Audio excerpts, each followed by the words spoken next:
zone where they were in bondage. Yeah. It was only 11-day trip. By the way, only 11 days, walking 11 days, to go from Egypt to the Promised Land. Just 11 days. Walking on foot. Hopefully. How did it end up being 40 years? My GPS Come on, on. man. Whining, griping, Yeah. moaning, Yeah. complaining. Yeah. Lord, I'm tired of these birds. Yeah. Pheasants. I'm tired of this manna burgers, manna in casserole, manna in fries. I'm tired of this. I want something else. I want to eat what I ate in Egypt. Go to chapter Numbers 14. They get tired of what God has given you. Yeah. But see, I'll tell you what, that manna kept them alive. Yes. See, even in the 40 years of wandering around the wilderness, their clothes didn't wear out. Their shoes didn't wear out. See, that's a supernatural God. Yeah. But yet they wanted some gators. Probably not, but you get the point. They wanted some filet mignon. Yeah. They wanted some chitlins, and all Jews didn't eat chitlins, but they wanted the good stuff. They wanted some collard greens and cornbread. They got tired of the manna. Yeah. But at the same time, the manna was nutritious. Yes. The manna gave them strength.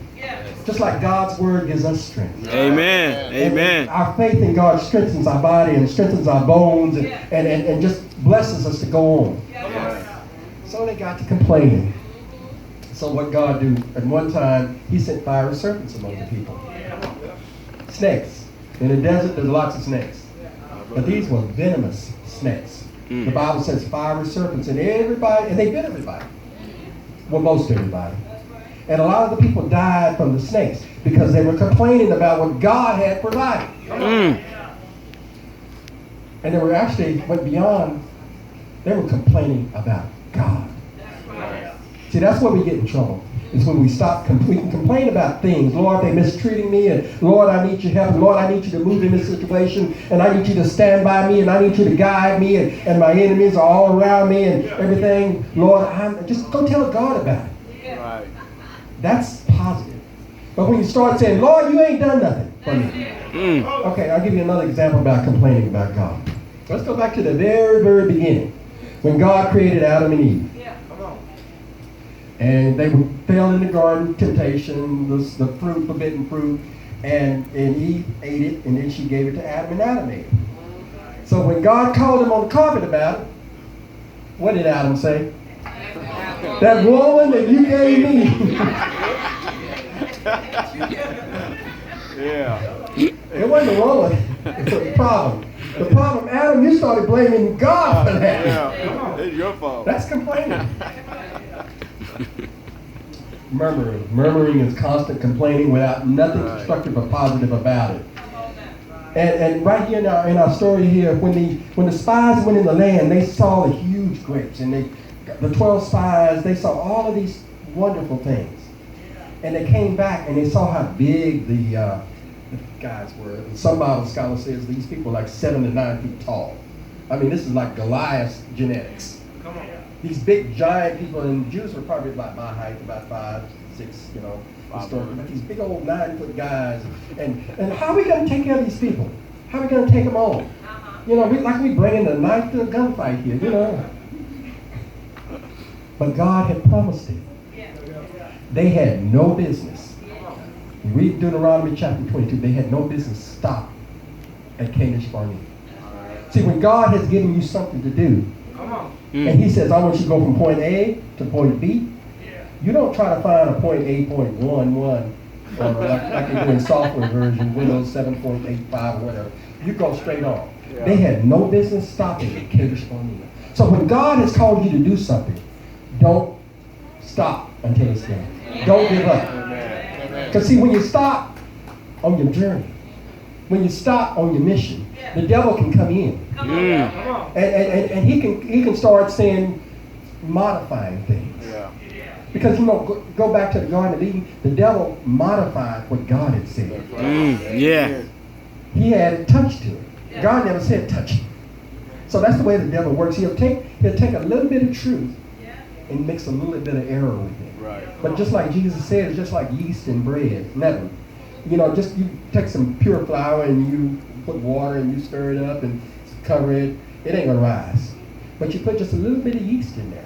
That bacteria will start working, just a tiny bit of yeast, and the bread will rise. Well, that's the way sin is. That's the way doubt is. All right. When God has told you to do something, when He says step out on His word and faith, and you let the devil come in, you let doubt come in, next thing you know, you're going to start murmuring. Next thing you know, you're going to start complaining. And when things don't go exactly the way you want them, in the order that you want them, when and where and how, all of a sudden you start complaining. Right. See, that's the flesh. That's the old man. Paul said, I have to crucify this old man daily. I have to die to sin daily. Yeah. Because as long as I'm in my flesh, Yeah. I'm going to have a problem. Right. Right. So the murmuring started with a negative report. That we can't do this. That we can't do that. Because of the problem, because of the opposition. And don't you know that's doubt? I mean, you serve a God. See, the thing about me, I love the sovereignty of God. God is in charge. No matter what man do, no matter what man don't do, God is in charge. I mean, sometimes that's the only way you can stay on your job sometimes. Right. Is realize that these folks think they running something, Yeah. but God is in charge. Yeah. God is the H person in charge. Forget about me. God is the head one in charge. H-O. He's H-O. H-O-C.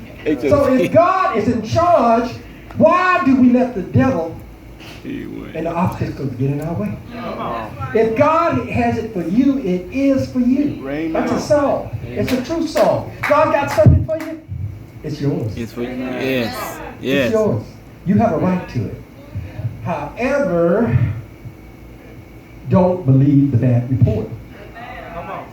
Well, there's giants in the land. So, God, what's a giant to God? Well, these cities have these big 30-foot high walls that are 20 feet thick. Y'all remember the walls of Jericho? They didn't touch those walls. They just walked around and 7 times and blew the trumpets and the walls fell down. I done got some walls I need to fall down. Yeah, We all got yeah, walls yeah. I need to knock down. That's right. But we have to do it by faith. Amen. Right. Amen. Okay, briefly, a murmuring spirit is quick to jump to the wrong conclusions. Just like you hear a lot of people that are constantly murmuring, they will come to the wrong conclusion real fast and start looking at things just because they can. Okay. Bad judgments or decisions can occur when people listen to a lot of murmuring. Hear a lot of noise and stuff going on, just static going on. You can make a bad decision. Murmuring also leads to self-pity. Woe is me. God has forsaken me. I haven't forsaken God, but God has forsaken God. No. Murmuring thrives, and this is my thing. Murmuring thrives in an atmosphere that is the opposite of faith. See, you can't be murmuring and have faith. You can't have doubt and faith at the same time. Amen. The Israelites, they could not go into the promised land with fear. Right. So, and murmuring would breed rebellion. Because the rest of the story goes that they went away, they listened to the 10 spies with the bad reports, and they went away and they decided to go back and try to take the land anyway. And they got their kicked. Because see, God had left them. The Ark of the Covenant was not with them. So, what I'm here to try to tell you today is don't let murmuring kill your joy. See, the negativity that's constantly being bombarded at us, I don't know about you, sometimes I just have to turn off the news. I really do. I'm sick of hearing this and I'm sick of hearing that. I'm sick of hearing these two parties act like dogs in a fight. You know, just constantly at each other, meanwhile we're losing. Right. But the point I'm making is that when you listen to a lot of negativity, that's not of God. Yeah. See, God gave us over in, if you turn with me to Philippians chapter 2.